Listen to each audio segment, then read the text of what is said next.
Hey, what's going on? PlayStation Ray Gutierrez here, and I am joined by Jason DeLong, my good friend from our E3 live stream show. How's it been, man? Been really good, really good. Good to see you. Talk about the stuff that you're showing today. I saw snow, and I saw some epicness. Explain that to me. In going to Frostbite 2, as we did for Need for Speed, we were able to really create more content than we've ever done before. We created over 300 kilometers of track in-game. That's more than 3 times you've seen in any Need for Speed before. So the fact that we can start in San Francisco and then race through the highways and the rolling hills into Yosemite Park, into the deserts of Nevada, into the rolling kind of forests and lush forests of Colorado, into the Rocky Mountains and Independence Pass that you see here. Keep going. I could.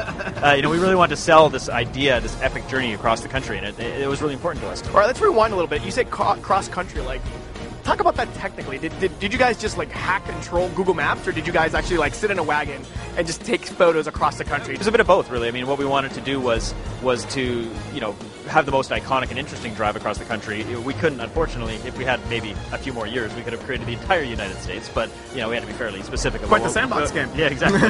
What we wanted to do. So, but we did do the drives. We went to every major city and got obviously great photo references. At 120 miles per hour, I'm sure. HD cameras on dashboards, zipping across the country. So at Black Box, we've always done the narrative-based Need for Speed. So we did, Most Wanted, Underground. Those were story-based games, right? Which I loved. Yeah, but we haven't been able to have the technology to really tell the story in the way that we wanted to. So in the past, we had to, put the controller down, watch a movie about characters talking to the camera as if you're the resident. Whereas now, going to Frostbite 2, we can have amazing-looking characters, great performances, unbelievable environments, gorgeous visual effects, all that wrapped up into one, and really create this kind of Hollywood experience that we wanted to do. So Need for Speed The Run isn't like your conventional race for first. You're actually trying to progress. So talk about some of the progression. Yeah, I mean, the idea in this race across America is that there's 200 racers that are battling to be there, and as a result, Jack has to pass a certain number of racers at each stage in order to still be in the hunt, if you will. Not about traditional lap or point-to-point races where it's just finish first every time. We've got our standard sprint mode, which is pass X number of racers. So you got to pass in our Desert Hills level, for example, you got to pass 10 guys. So close, I had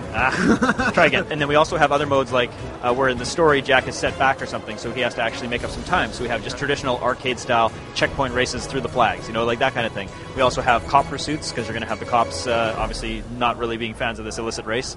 Right. We got some battle modes where you're actually battling other racers just one-on-one, or more like the canyon battles that we saw in Need for Speed Carbon.